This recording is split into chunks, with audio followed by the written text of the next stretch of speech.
Alors, bonjour tout le monde. Salam alaikum wa rahmatullahi wa barakatuh. Voilà, c'est un réel plaisir d'organiser ce webinaire. Un petit peu difficilement au début, mais quand même, n'est-ce pas, Amine, on a pu quand même, euh,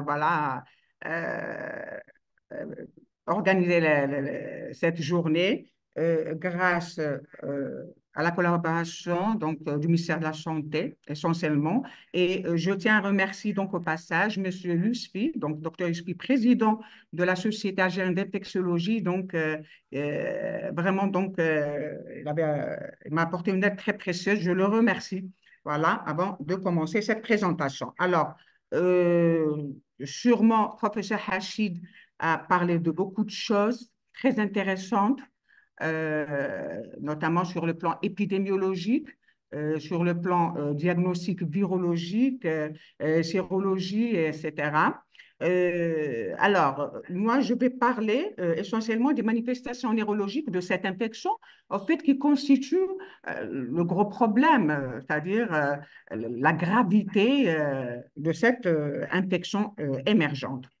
Bon, le contexte général, sans tarder, Sahachid a parlé très bien du sujet. Et c'est vrai que la majorité de nos confrères cancers peut-être ne connaissent pas encore ces maladies, ces arboviroses. Il a bien expliqué dans la présentation, ce sont des zoonoses qui ont toujours existé dans le monde, certains même dans notre pays, voilà, et qui émergent, c'est-à-dire qui n'était pas, c'est-à-dire qui n'avait pas de présentation clinique inquiétante, voilà, et qui émerge au cours de ces dernières années, ces 50 dernières années, vraiment, et de ce fait, donc, ça commence à inquiéter tout le monde. Le virus, voilà, donc West Nile virus, initial WNV, donc c'est en anglais, West Nile virus, ou en français virus du Nil occidental, donc c'est la même chose. C'est un virus connu depuis longtemps et il s'étend sur la planète de façon inquiétante. Voilà, c'est un flavivirus. Euh, donc, il est le plus répandu, notamment aux États-Unis. C'est le premier virus responsable des encéphalites virales. Voilà, j'allais dire herpétiques, mais non. Donc, les encéphalites dans les États-Unis, la première étiologie, c'est ce virus, donc West Nile. Alors, des épidémies régulièrement, on l'a déjà vu avec professeur Hachid, signalées partout dans la planète, à part l'Antarctique, voilà, l'Europe, l'Afrique du Nord, Moyen-Orient, l'Amérique du Nord. Et malheureusement, à ce jour, il n'y a qu'un vaccin pour les animaux, pour les équins, pour les chevaux, parce que c'est une pathologie entre les mammifères, essentiellement les chevaux et l'homme.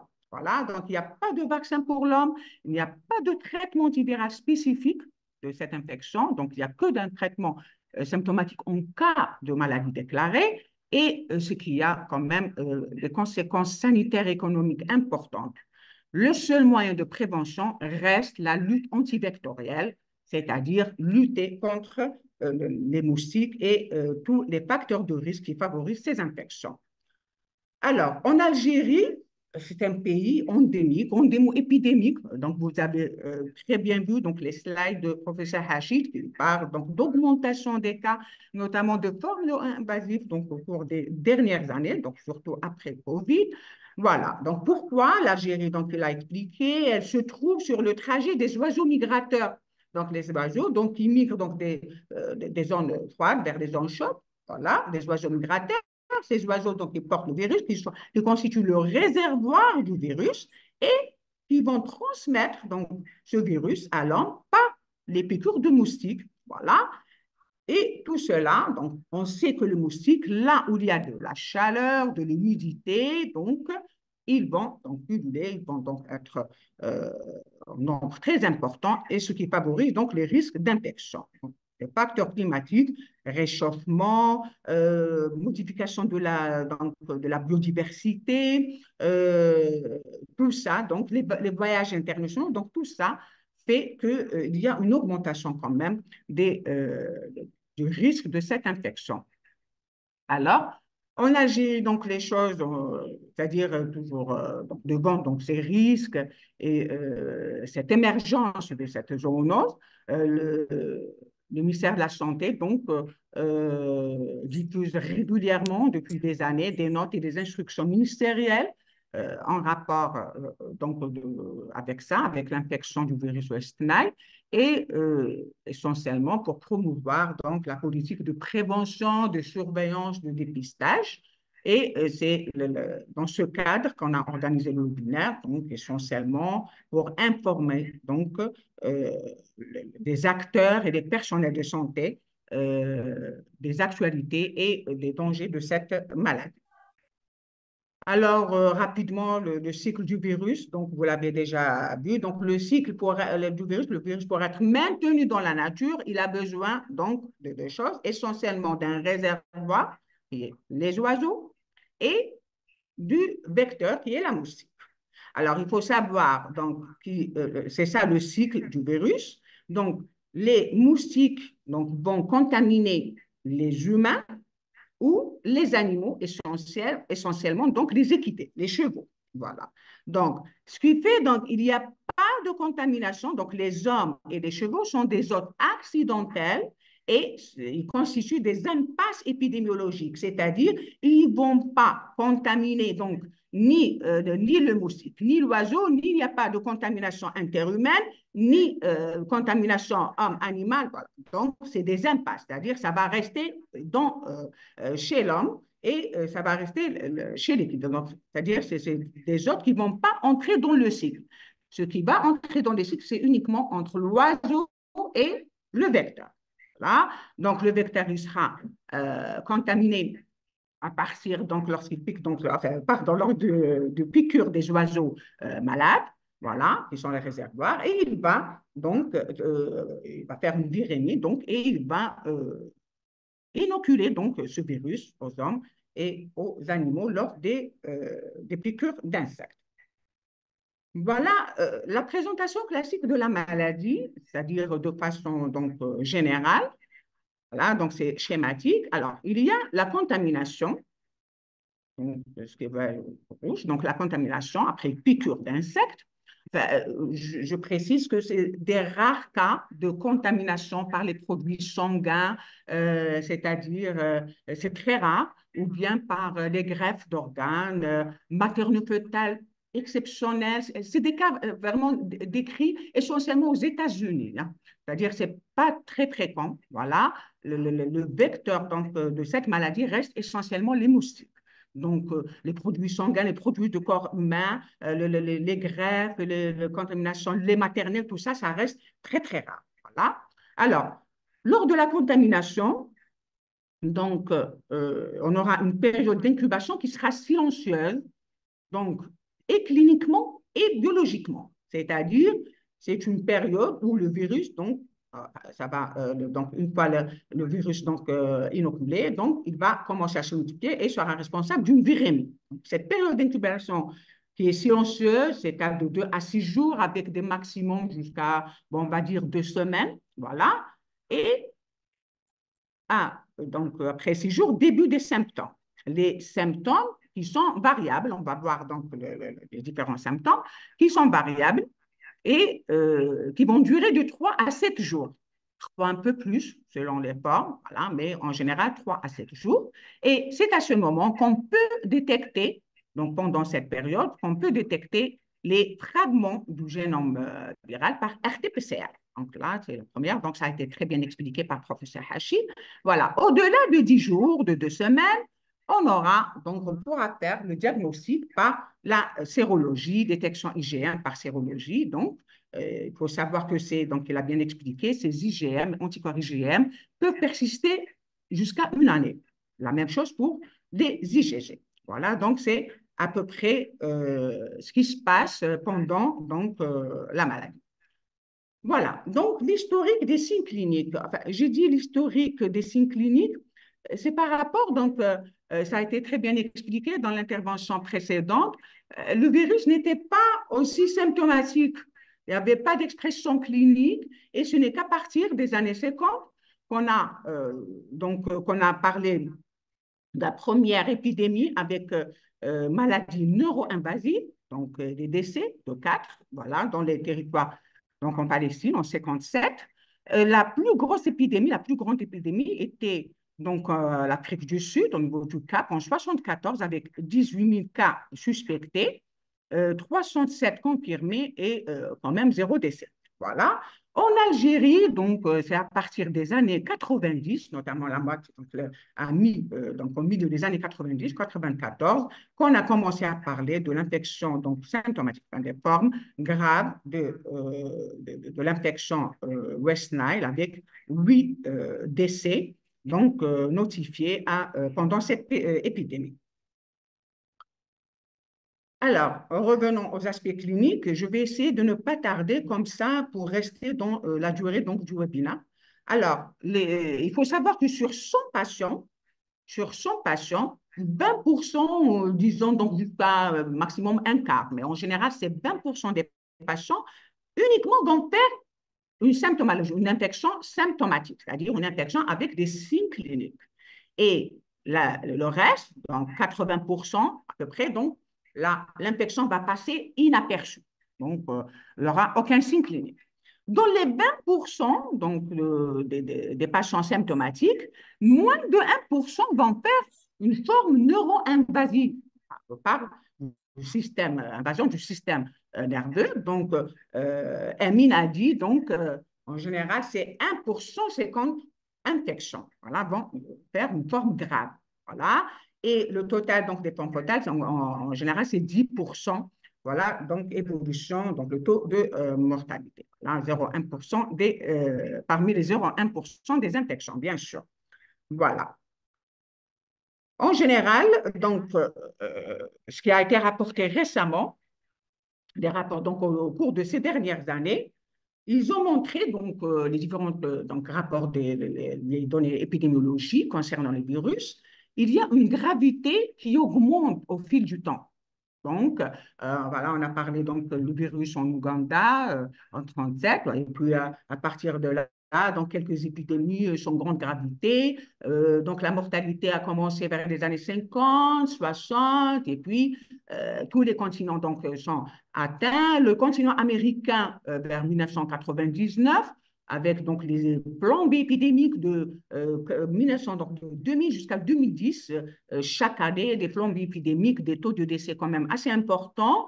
Et voilà, donc tout ça en 2003, par exemple, en 2003, 29% des pratiquement 10 000 cas recensés aux États-Unis étaient des cas de méningite dans cette année. Quand même, c'est assez inquiétant. Alors, on va parler du syndrome. Donc, parmi les 20% des infections symptomatiques, le syndrome pseudo-grippal que tout le monde connaît. Donc, la fièvre, porte-fièvre, 39-40, des maux de tête, des céphalées, arthromyalgie, une asthénie, parfois des adénopathies, une éruption diffuse dans la moitié des cas, on peut voir, et parfois des troubles gastro-intestinaux, vomissements, diarrhée, douleurs abdominales. Mais tout ça sans gravité, sans séquelles, sans décès. Voilà. Donc, ça, c'est dans les 20% qui sont symptomatiques. Alors, les formes, donc, la maladie neuro-invasive, là, c'est ce qui fait la gravité de cette maladie. Épidémiologiquement, donc, on remarque que la fréquence des formes graves, donc, moi, je n'avais pas les données de professeur Hachid, mais ça conforte encore ce qui est écrit là. Donc, vous voyez que l'Algérie, en 94, le pourcentage des encéphalites à 40%, donc nettement supérieur à ce qui s'est passé en 97 en Tunisie, 3,6%, en Roumanie, 16%, 87, et en Tunisie en 2003, donc 7%. Voilà, donc, pardon donc pour ce nom qui est là, donc je ne l'ai pas vu, voilà. Toujours est-il, il faut savoir que malgré cette évolution, les formes neuro-invasives restent peu fréquentes, moins de 1% de la totalité des infections du West Nile. Les facteurs de risque, cependant, peuvent expliquer donc, la fréquence sur certains terrains. les sujets âgés, les comorbidités avec donc tumeur cérébrale, hypertension artérielle, des troubles de la coagulation, des troubles sanguins, le diabète déséquilibré bien sûr, maladie rénale, l'alcool et certains facteurs génétiques. Les principaux tableaux, c'est essentiellement les méningites, méningoencéphalite, les encéphalites, paralysie flash et le syndrome de Guillain-Barré. Bien sûr, il y a beaucoup d'autres tableaux cliniques qui sont, je ne vais pas dire anecdotiques, mais qui sont rares, mais qui ont été observés et qui ont été rapportés dans la littérature avec donc des tests qui confirment l'infection à West Nile. Alors, pour la méningite, donc tout le monde connaît le tableau typique de la méningite. Donc, vous avez sûrement eu l'occasion d'hospitaliser ou d'examiner des malades qui consultent pour fièvre, céphalée. Donc, le traitement méningite classique, fièvre, céphalée, vomissement, les signes d'hypertension intracrânienne. L'examen clinique un syndrome méningitron peut être mis en évidence avec raideur de la nuque, le bruxisme positif, voilà, absence de signes encéphalytiques, c'est-à-dire pas d'altération de l'état de conscience, pas de convulsions, pas de paralysie, pas d'atteinte des paires crâniennes. Et on hospitalise le patient, on fait donc la ponction lombaire, souvent, donc, professeur Hachid parle de 80% de réaction lymphocytaire, une dizaine d'éléments, mais peut-être plus. Voilà, donc 200 éléments, 300 éléments. Proteinurie très peu élevée, rarement glucorachie basse, c'est-à-dire le plus souvent, c'est le tableau d'une méningite lymphocytaire aiguë bénigne et qui va évoluer spontanément. Voilà.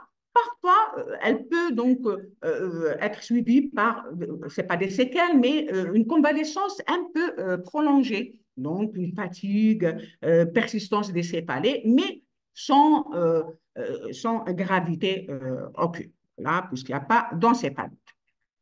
Alors, les manifestations neurologiques, donc le deuxième type, l'encéphalite. C'est-à-dire, c'est le tableau clinique type des infections neuroméningées, des tableaux neuro-invasifs du virus West Nile. L'encéphalite, là aussi, donc je pense que tout le monde a eu l'occasion d'avoir euh, à hospitaliser donc un patient pour une fièvre aiguë d'installation brutale, altération de l'état de conscience, donc score de Glasgow donc 13 ou bien plus profond, des signes neurologiques, type de tremblement, myoclonie, un syndrome extrapyramidal type parkinsonien, trouble de l'équilibre, vertige. Parfois même, il y a des convulsions, il y a même un état de mal épileptique, il y a même donc des troubles déficitaires. Voilà, ces encéphalites donc, sont observées dans la littérature. Hein. Dans la littérature, c'est essentiellement les personnes de plus de 50 ans avec ou sans donc comorbidité, avec son maladie chronique. Donc, le professeur Hachid a parlé donc d'une augmentation des formes neuroméningées dans la population jeune en Algérie, ce qui mérite donc, comme il a dit, une étude approfondie donc, concernant donc, ces constatations. Voilà, donc les études dans la littérature donc, ont rapporté que euh, le virus, donc West Nile, peut mimer, donc peut revêtir le tableau d'une encéphalite herpétique. Donc, souvent, encéphalite herpétique, lymphocytaire, normoglycorachie, voilà, acyclovir et tout ça. Donc, il faut faire attention donc, dans certains tableaux. Donc, n'hésitez pas à approfondir donc l'enquête épidémiologique, l'interrogatoire, rechercher donc, c'est bien mentionné dans la note ministérielle du 30 avril, donc rechercher s'il y a un contexte épidémiologique, la période bien sûr, donc pardon, estivautomnale, donc voilà, d'avril donc jusqu'au mois d'octobre-novembre. Voilà, rechercher donc si le patient a voyagé dans une zone de circulation active du virus et dans tous les cas, en moindre doute, n'hésitez pas à demander donc les tests donc nécessaires pour confirmer, pour faire la part des choses entre ces deux infections. La paralysie flash, elle constitue 15% des formes graves quand même. Là, elle touche surtout des sujets jeunes. Euh, et dans ce tableau, la fièvre ou les céphalées peuvent manquer, c'est-à-dire peuvent ne pas être présentes avant l'installation de ces troubles neurologiques.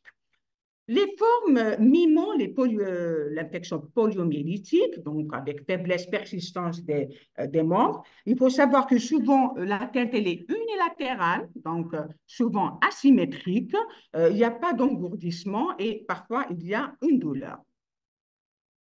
Voilà.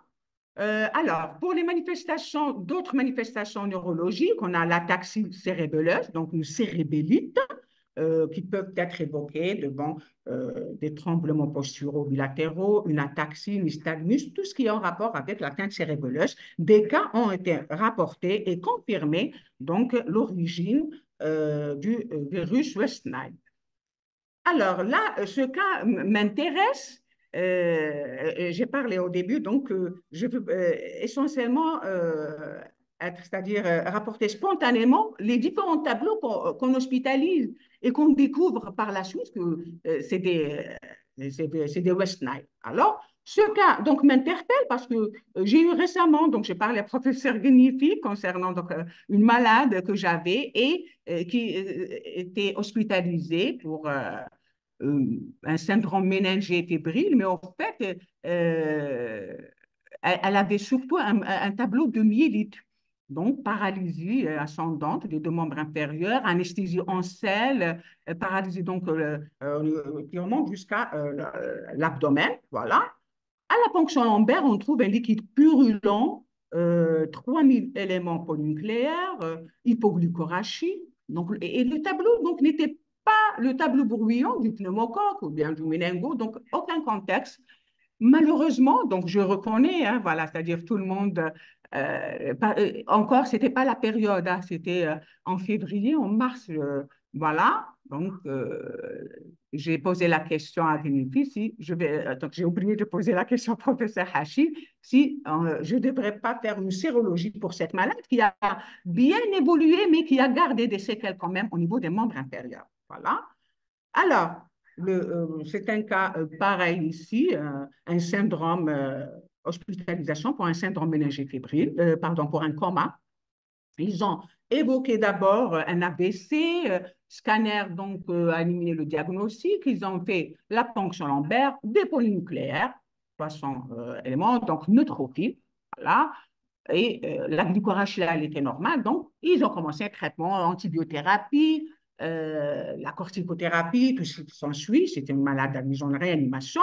Et en fin de compte, donc, devant l'évolution qui n'était pas typique, ils ont demandé la sérologie de West Nile qui est revenue, pardon, donc le PCR West Nile donc, qui est revenu positif. Voilà.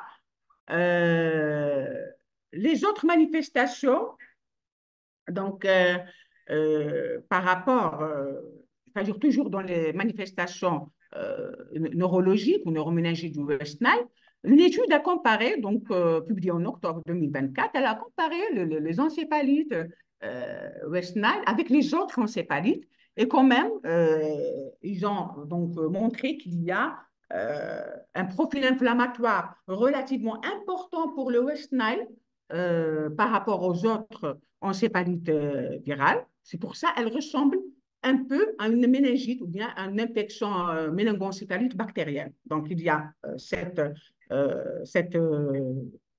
cette particularité et également un pronostic fonctionnel plus mauvais par rapport aux autres encéphalites. Voilà, par exemple, encéphalite virale.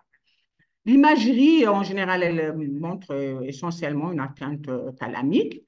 Les myélites, voilà, comme je l'ai décrit pour la malade, donc point d'interrogation pour notre malade, on a fait les PCR multiplex, on a fait les PCR, donc le gène expert, la culture donc négative, voilà, donc point d'interrogation. Mais dans la littérature, on a rapporté donc de rares présentations cliniques de rares myélites confirmées à virus West Nile.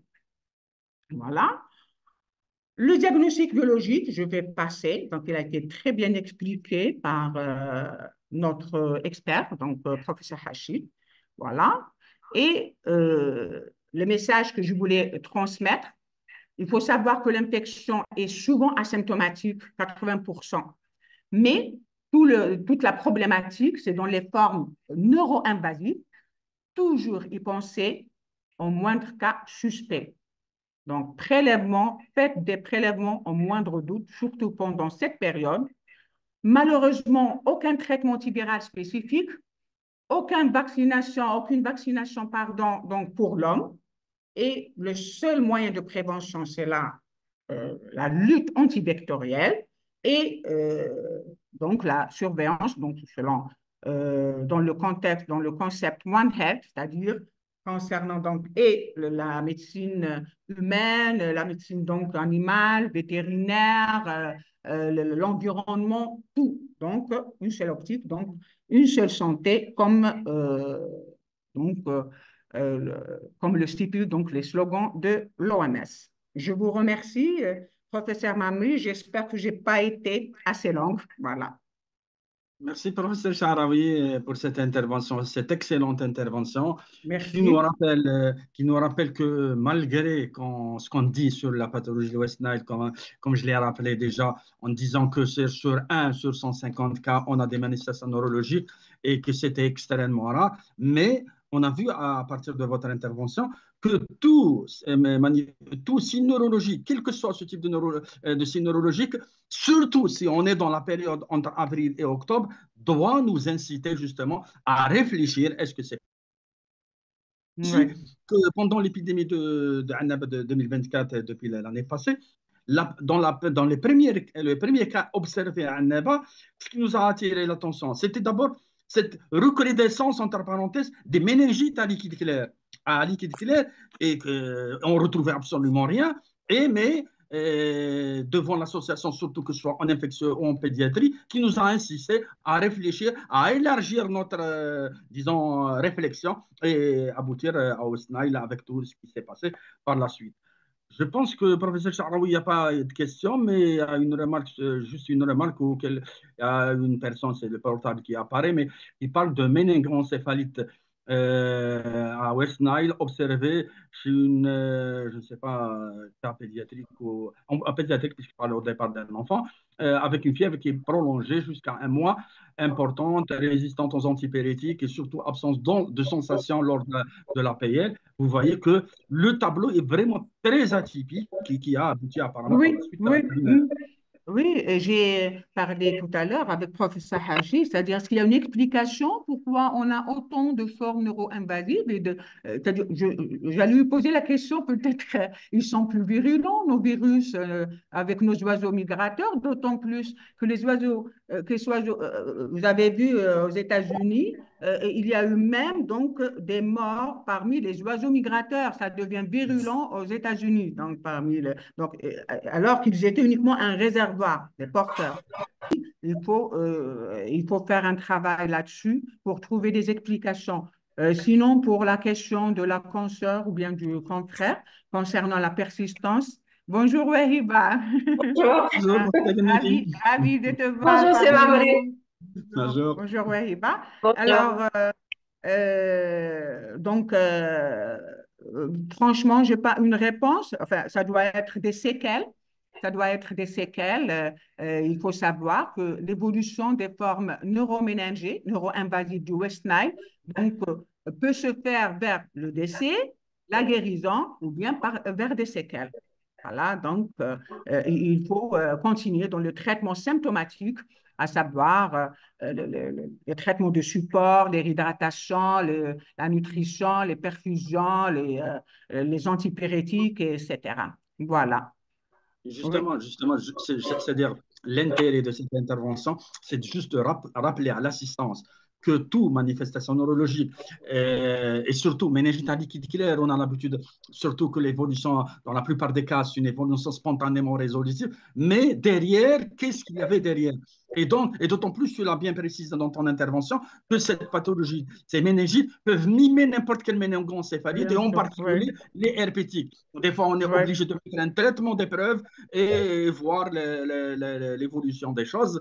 Et donc, il faut être vigilant. Et en dehors même de cet intervalle entre avril et octobre, garder cette vigilance, d'autant plus que nos laboratoires de Annaba sont dotés actuellement de moyens qui permettent justement de faire des recherches assez, disons, Ouais. élargies et qui touchent même le West Nile, parce que n'oubliez pas, Amine, les besoins. la note ministérielle, elle est très claire. Oui, Et oui, oui, bien durant toute sûr. cette période, il ne faut pas hésiter à rechercher le West Enfin, Nile, quel que soit les. C'est-à-dire, ça fait partie des diagnostics différentiels, des diagnostics étiologiques de toute manifestation neurologique. Donc, affection neurologique fébrile égale les prélèvements, bien sûr, nécessaires. Donc, rechercher donc, les bactéries, rechercher les virus, mais n'oubliez pas le West Nile pendant cette période. Je ne sais pas